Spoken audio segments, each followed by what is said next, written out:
Salut à tous, donc me revoici pour une toute nouvelle vidéo, donc encore un tag, donc cette fois il va s'agir donc du tag pile à lire, donc créé par Pocket Jeunesse, tag que j'avais vu un peu circuler sur la booktube durant l'année 2014, mais j'avais complètement oublié. Et c'est sur la chaîne de Noémie, donc Il n'y a qu'un pas, que je l'ai vu il y a une semaine ou 15 jours, je ne sais plus exactement, et je me suis dit, mais il faut que je le fasse, vu ma pile, il y a matière à faire. Et donc sur la page, je vous ai demandé si ça vous intéresserait, et la réponse est oui, donc me voici. Donc, alors, je ne sais pas si vous allez voir, mais voilà, j'ai une trentaine de livres pour ce tag XXL, donc clairement la vidéo va durer un petit moment, donc on va commencer tout de suite. Donc c'est un tag en 30 questions, donc je l'ai déjà fait, comme ça je sais mon score, et mon dieu, au score. Et donc j'ai déjà préparé, pour une fois j'ai préparé la vidéo. Alors question numéro 1, donc à chaque fois c'est avez-vous dans votre pain. Avez-vous dans votre palle un livre dont vous ne savez pas de quoi il parle? Oui. Et donc, il s'agit donc de Oraison, donc de Samantha Bally, l'intégrale. Donc, c'est un livre que l'on m'a offert l'année dernière, que j'avais vu sur la chaîne de Margot, donc Histoire de Margot. Et en fait, clairement, juste pour la couverture, quoi. Voilà, donc chez Brajlon, donc un beau pavé, donc il a souffert un petit peu, avec des déménagements et le train-balai, tout ça. Mais il est là. Voilà. Et je ne sais pas du tout, donc ça doit être du fantastique ou de la fantasy, un jeune quoi, mais sinon voilà, je n'en sais pas plus du tout. Donc voilà. Numéro 2. Avez-vous dans votre palle un livre depuis plus d'1 an? Oui, j'ai envie de vous dire ce n'est pas ce qui manque du tout. Et donc je vous ai choisi, donc là c'est beaucoup plus d'1 an, hein. J'ai dû l'acheter il y a 5 ans, il me semble, au salon du livre. Alors je ne sais pas s'il est dédicacé. Non. Il s'agit donc de Le souffle de la hyène, l'autre de Pierre Bottero, donc que je n'ai pas lu. Donc il faut savoir que je n'ai lu que Le monde et la quête des Williams de Pierre Bottero. Sandrine, ne me tue pas, je t'en supplie, je vais le lire un jour, promis. Même Elana, je vais le lire, promis. Donc voilà, c'est toujours là. Donc c'est le tome 1. Et non, oui, donc depuis au moins 5 ans. Donc elle est 1 an. Comment vous dire? Alors, un tome 2. Alors pour me pardonner, Sandrine. Donc, je vous ai choisi Pour un an avec toi, donc le tome 2 de Pour un jour avec toi, donc de Gaël Forman. Enfin, c'est un tome compagnon que Sandrine m'a offert l'année dernière. Donc, il me semble que c'était ou en 2013 pour mon anniversaire, je ne sais plus exactement. Mais voilà, je ne l'ai toujours pas lu, tout simplement parce qu'il faut que je relise le tome 1 parce que j'ai complètement oublié. Enfin, je me souviens un peu, mais pas assez pour aller sur ce tome 2. Et je tiens, même si je sais que c'est pas vraiment une suite, je tiens vraiment à avoir le tome 1 en tête, surtout que le tome 1 avait été un gros coup de cœur et qui n'est pas chroniqué sur le blog, donc ça sera l'occasion de le relire et en même temps de le chroniquer. Donc voilà, mon tome 2, et encore merci Sandrine pour ce super cadeau. Plusieurs livres d'une même série, oui, donc j'ai le tome 5, les tomes 5, 6 et 7, donc de la confrérie de la Dague Noire. Et voilà, donc petit clin d'œil à Amandine que j'embrasse très fort. Un classique. Alors, Jane Eyre de Charlotte Brontë, donc c'est la sœur de Emily Brontë qui a écrit Les Hauts les Hurlevents, si je me trompe pas, mais il me semble que c'est ça. Et donc ça m'a été offert par Amandine, donc lors d'un swap, et que je n'ai toujours pas lu. Donc il paraît que c'est super, c'est une super histoire d'amour. Mais c'est vrai que les classiques, ils ont un peu de mal à sortir de ma palle. Quoique, on verra tout à l'heure, mais je vais me contredire un petit peu. Vous allez voir. Un livre que vous gardez pour une période spéciale, Noël, vacances, etc. Alors, je ne garde pas de livres, par contre j'en achète. Là, je me suis acheté, donc d'ailleurs, il fait partie de mon challenge Fall Winter. Je vous en ai parlé dans une précédente vidéo. Donc, il s'agit de La Lance hésitante des flocons de neige que j'ai acheté exprès pour Noël. Voilà, tout simplement. Donc, je le garde pas, mais je l'ai acheté pour ça. Donc, oui, il est encore dans ma palle. mais plus pour très longtemps, enfin j'espère. Ça s'empile, ça s'empile, ça s'empile. Alors, un livre qui vous fait vraiment très envie. Le tome 9, donc, Les Vampires de Chicago de Chloé Neal. Alors, c'est ma petite saga chouchoute, hein, j'adore cette saga. Mais pareil, je me souviens plus du tout du 8. Et en soi, je suis pas super pressée parce que le 10e tome n'est pas annoncé avant fin 2015, il me semble, début 2016. Donc bon, j'ai le temps de le lire. Et le problème, c'est que je vais me relancer dans cette série. Et je supporte pas de terminer les beaux livres de cette série parce que ça veut dire attendre, et ça veut dire quitter ses personnages. Donc voilà, donc je traîne un peu, mais bon, ça sera lu de toute façon, hein. Ensuite, un livre que vous avez prêté sans avoir lu. Là, non, je n'en ai pas. Aucun. Tout simplement. Parce que je ne prête pas, comme dit dans un tag, il me semble que c'est questionnaire livresque. Je ne prête pas de livres que je n'ai pas lu. Donc non, il n'y en a pas. Un poche, oui. Alors, il s'agit donc Le mec de la tombe d'à côté de Katharina Mazzetti aux éditions Babel. Donc pareil, offert par Amandir lors d'un swap. Donc c'est un livre qui me faisait très très envie et que je n'ai toujours pas lu. Et voilà, et je pense qu'il va rester encore quelques mois. J'espère le lire courant 2015, début on va dire, entre janvier et juin. En sachant qu'en plus j'ai le tome 2 aussi dans ma palle. Donc voilà. Le mec de la tombe d'à côté. Un livre dont vous avez complètement oublié l'existence. Alors, je vous aurais dit non. Et puis j'ai regardé dans la bibliothèque et en fait, oui. Voilà. Je ne me souvenais absolument plus avoir. Et monté lentement dans un immense amour de Catherine Pancol aux éditions Alma Michel. Alors celui-là, j'aurais pu le racheter en fait. Enfin, complètement. Il m'est complètement sorti de l'esprit. C'est ma marraine qui me l'avait acheté dans une brocante. Alors le prix est encore en francs, donc 125 francs. Et voilà. Donc non, je l'avais complètement oublié. Alors pour celui-là, c'est même pas utile de vous dire qu'il sera pas lu il sera pas lu en 2015 celui-là, hein. Sauf si je le mets dans ma bougeard. Ah, peut-être. Une idée. C'est une idée. Ensuite, prochaine lecture promis. Alors, donc il s'agit donc maintenant qu'il fait tout le temps du cette fois donc de Mathias Malzieu, un livre que je me suis acheté le mois dernier. Challenge for Winter aussi. Et celui-là, c'est ma prochaine lecture. Il fait une centaine de pages, hein, 120, ça va être le 8. Mais du Mathias Malzieu, enfin, 100 pages qui en valent 500. C'est vraiment. C'est court et c'est intense et c'est tellement beau et c'est tellement vrai. Et voilà. Donc, oui, prochaine lecture, celui-ci. Un pocket jeunesse. Mystic City. Alors, celui-ci aussi, je pense qu'il date déjà plus d'un an. Ou un an tout pile tout. Bah, de toute façon, je l'ai acheté le mois de sa sortie. Et il est sorti en 2014. Oui, bon. On va dire début d'année 2014. Donc, oui, bon, ça va bientôt faire un an. Et en fait, pourquoi je l'ai acheté? Comment vous dire? Pour ça.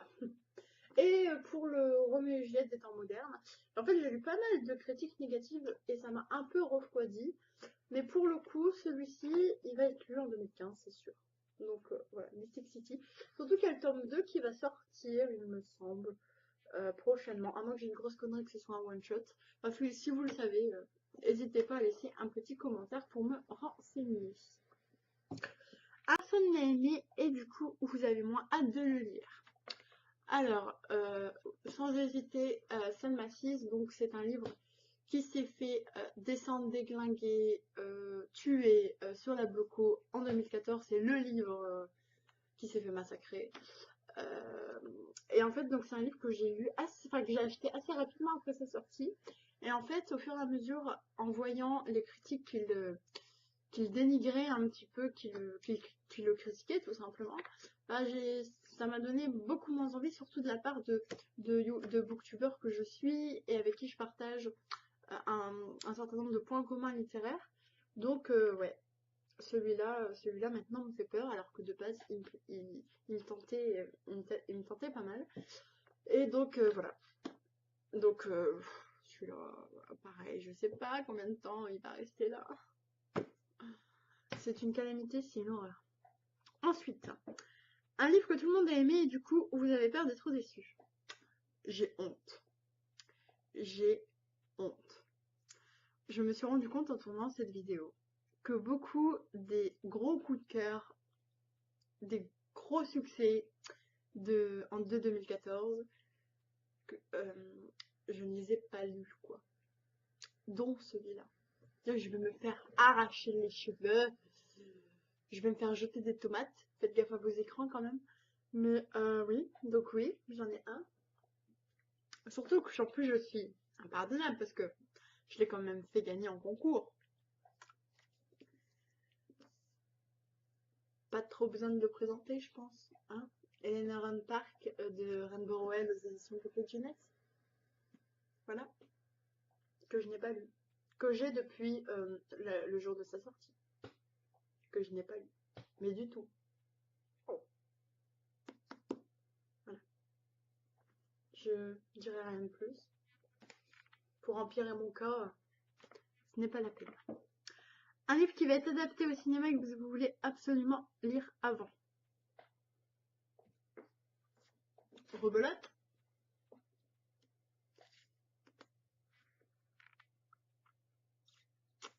Ouais, je sais. Divergente, le deuxième tome. J'ai lu le 1, hein. Mais vous n'avez pas fini, hein. Vous allez voir. Ensuite, un livre avec une tranche rouge. Oh, on continue, hein. Oui, je n'ai pas lu Hunger Games, non plus à part le tome 1. Voilà, la tranche rouge. Elle est belle, hein. Bien. Bon, ça va mieux là, on va respirer. Je suis un peu tranquille. Là, pour l'instant, il n'y a pas trop d'humiliation qui arrive. Un livre de votre auteur préféré. Alors, je n'ai pas de livre de mon auteur préféré. Donc Guillaume Musso, tout simplement parce que je les ai tous lus. Donc voilà, j'attends qu'il sorte le nouveau, et puis il restera dans ma palle pendant 2 jours et puis il sera lu. Mais je me suis acheté, donc vous allez le voir d'ailleurs dans mon prochain IMM, les nouvelles, alors ça compte, hein, tant pis. Hein. Les nouvelles des Restos du Cœur, donc je vous rappelle, un livre acheté d'une valeur de 5 €, 3 repas distribués, donc j'en profite pour faire un peu de pub pour cette initiative. Pour Noël, voilà. Si vous voulez offrir un bouquin, c'est juste le cadeau parfait. C'est un petit livre. Même pour les personnes qui n'aiment pas trop lire, c'est des petites nouvelles. Donc même si elles n'aiment pas passer à la nouvelle suivante, ça permet de découvrir les auteurs. Et surtout 3 repas. 3 repas. Voilà. La bonne action. Et il y a de super auteurs. Maxime Platane, Marc Lévy, Guillaume Musso, Éric Emmanuel Schmitt, Franck Tellier, Bernard Weber, Françoise Bourdin. Voilà. C'est des noms très connus. Et voilà, donc oui, donc la nouvelle de Guillaume Musso. Voilà, Guillaume Musso.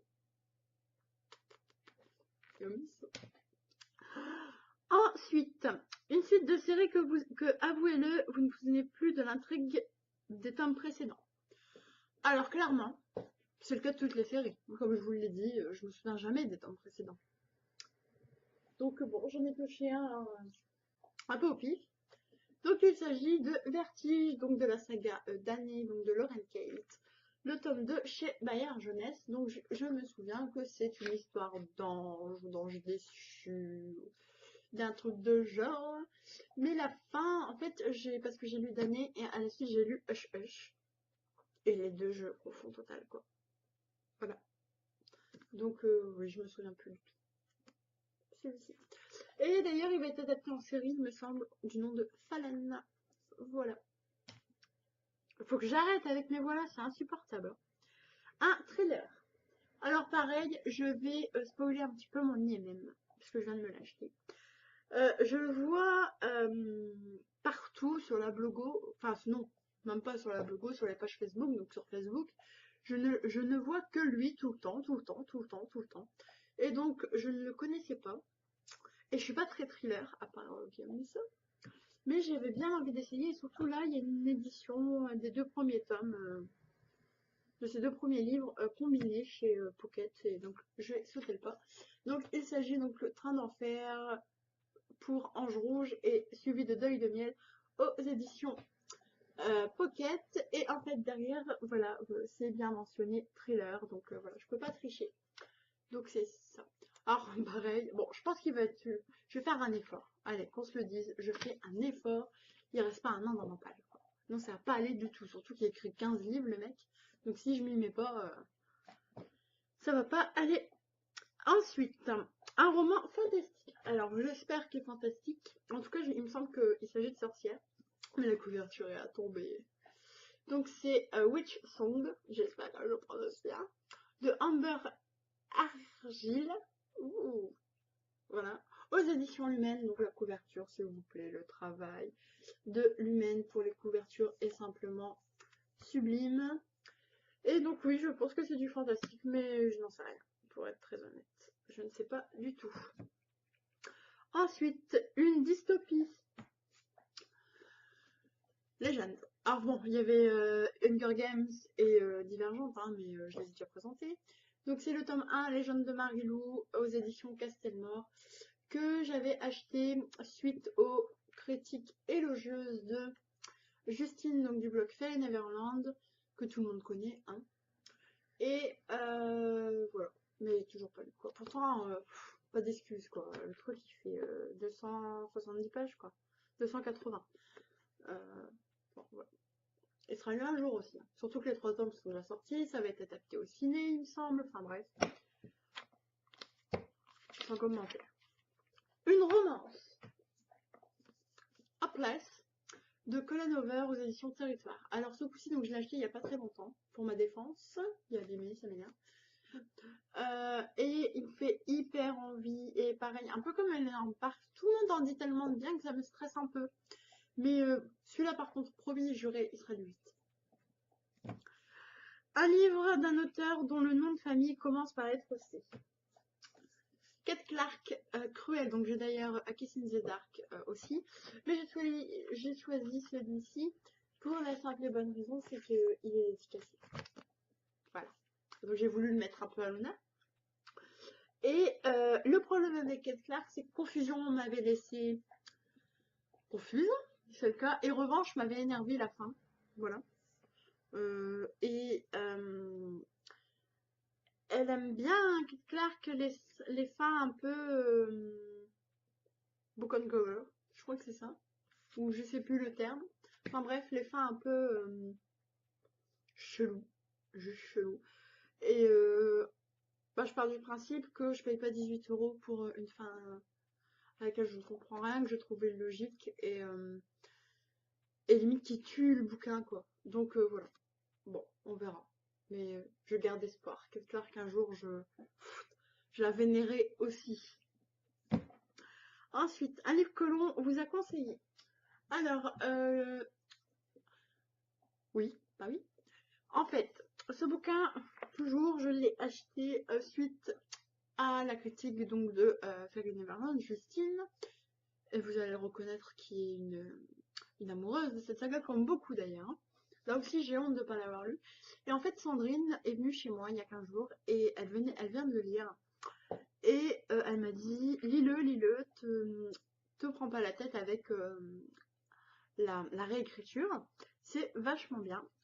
Et donc, je pense que de ce fait, je vais le lire prochainement parce qu'elle m'a donné envie avec son discours chez moi, devant moi, et aussi sur sa vidéo.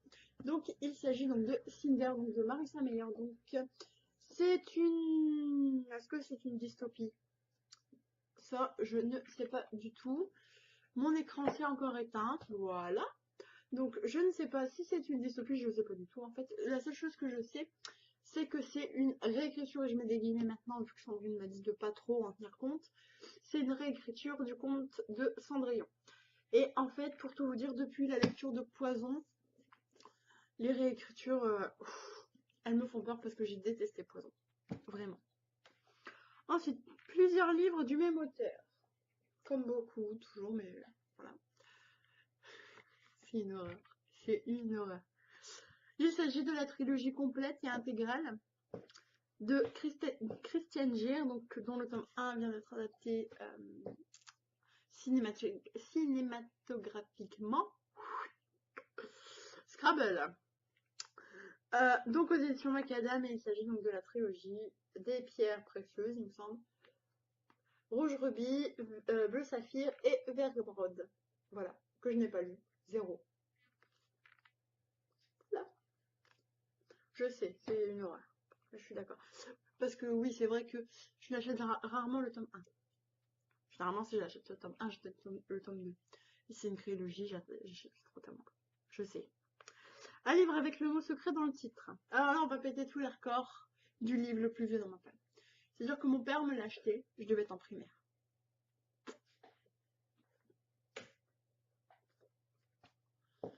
Donc il y a bien un secret, hein. Les secrets d'Amarante, le vent de feu. Folio Junior. Et il est sorti en 2000. Il a 14 ans. 14 ans, bouquin. Ouais, voilà. Le dernier livre que vous avez acheté. Alors, pareil, c'est une romance conseillée depuis des mois, des années, un millénaire par Margot, donc de la chaîne Les Histoires de Margot. Et voilà, pareil, c'est un classique, entre guillemets, que je n'ai pas lu, et je m'étais jamais trop intéressée, et je me suis dit, allez, ce mois-ci, je me l'achète. Donc vous allez le voir dans ma prochaine IMM. Et ben, en fait, le synopsis, il me donne trop envie. Voilà. Et puis Margot aussi me donne trop envie. Et la couverture aussi, même si c'était un poche, parce qu'elle n'existe pas en grand format. En tout cas, je ne l'ai pas vu. Et il s'agit donc de Un jour de David Nichols aux éditions 10-18, donc une romance qui se passe en 1888. Voilà. Par contre, celui-là, il va être limite parce que j'ai vraiment envie de le lire. Ensuite, un autre livre, Pocket Jeunesse. Donc, bien sûr, vu que je n'ai pas lu le tome 3 ou le tome 2 d'ailleurs, je ne sais même pas lequel. Voilà, chez Pocket Jeunesse, donc Hunger Games. Voilà, Pocket Jeunesse. Ah oui, abîmé, hein, Amazon m'avait fait un carnage sur cette commande de Susan Collins. Voilà. Hunger Games. Voilà, je suis en train de me dire, en fait, en préparant la liste, ça m'avait pas choqué, et là, en vous parlant, je suis en train de me dire que c'est une honte d'avoir une palle aussi grande. Pas tellement parce qu'il y a pire, mais d'avoir des livres aussi vieux et qui ont fait tant de succès et se permettre de faire des vidéos sans les avoir lus, c'est honteux, tout simplement. Voilà, j'ai honte. Alors, un livre que vous avez acheté pour la couverture. Alors, je n'ai pas acheté, enfin, je l'ai acheté pour la couverture, mais pas seulement, pour tout ce qui l'entoure, les illustrations, le packaging, tout. Voilà, je vous l'ai déjà présenté. Donc, normalement, pareil, je devais le lire le jour d'Halloween, je ne l'ai pas lu. Donc, il s'agit donc de Miss Peregrine et les enfants particuliers de Ransom Rings, le tome 1. Livre que je trouve tout simplement magnifique, je vous l'ai déjà montré, hein, mais voilà, c'est juste trop beau, avec les chapitres comme ça, voilà. J'adore, voilà, j'adore. Je suis faible, je sais. Et enfin, voilà, donc, alors, avez-vous, donc la dernière question donc, qui vaut 5 points, donc chaque question vaut 1 point. Et la dernière vaut 5 points. Donc, avez-vous dans votre palle plus de livres que vous en lisez par an? Oui. Parce qu'en fait, j'ai regardé, donc vous aurez le chiffre exact en fin de mois pour mon bilan 2014. J'ai lu un certain nombre de livres en 2014 et ma palle aujourd'hui donc était à 133 il y a 15 jours. Aujourd'hui, elle est à 144 livres. Voilà, 10 livres en plus. Et je lis, je pensais avoir lu beaucoup plus, enfin à peu près ce chiffre, et en fait non, j'ai pas lu autant que je le pensais. Donc oui, j'ai plus de livres dans ma palle que j'en lis par an. Oui. Et donc ça me fait un total de 34 points, en sachant que le maximum est de 35. Mais comme je n'ai pas prêté de livres que je n'avais pas lus, voilà. Donc, alors, et la réponse est, avouez, vous avez arrêté de compter les livres de votre palle, vous en êtes à ce point 3 petits. Donc si je les compte encore, alors en sachant qu'il y a plus que moi, parce que mademoiselle Justine a dû dépasser les 200 ou peut-être même 300, il y en a qui ont 400 livres, je ne vise personne mais je pense que tu vois de qui je veux te parler, n'est-ce pas? Bon, je me dis que 140 livres, c'est énorme, c'est beaucoup trop, et je suis complètement d'accord. Mais pour quelqu'un, entre guillemets, au sein de la booktube, ça reste très très très raisonnable si ce n'est mince. Donc voilà, je me console un petit peu, ça va. Je me dis que ça va. Et clairement, ça risque pas de s'arranger. Enfin, si. Enfin, s'arranger, non. De s'agrafer, sans doute. Mais je pense que ça va stagner parce que voilà, je me suis dit qu'en 2015, voilà, j'achèterai pas plus que de raisons et pas plus que je lis, entre guillemets. Entre guillemets, pour un livre lu, un livre acheté. En gros, comme ça n'augmente pas. Voilà, donc cette vidéo est maintenant terminée. Donc vous pouvez me suivre donc, sur la page Facebook, sur le blog, sur tout ce que vous voulez. Donc je vous mettrai les liens. Donc je tag Sandrine. Oui, Sandrine, c'est tout. Donc de la chaîne Livre en Folie, je veux voir ta vidéo, je veux savoir les livres que tu as dans ta palle, et je veux surtout savoir à combien s'élève ta palle. Et oui, donc j'attends avec grande impatience ta vidéo, ma chérie. Sinon, je vous embrasse très fort, je vous fais de gros bisous. Merci encore pour cette année, même si je referai des remerciements comme il se doit en fin d'année. Et voilà, j'en profite pour faire une toute petite dédicace à Johan, à qui je fais des gros bisous et que j'embrasse très fort. Voilà. Donc, salut les loulous, à bientôt, bonne lecture et bonne fête. Je pense qu'il y aura une vidéo. Oui, il y aura une vidéo. Oui. Pas bonne fête à la prochaine. À bientôt, gros bisous.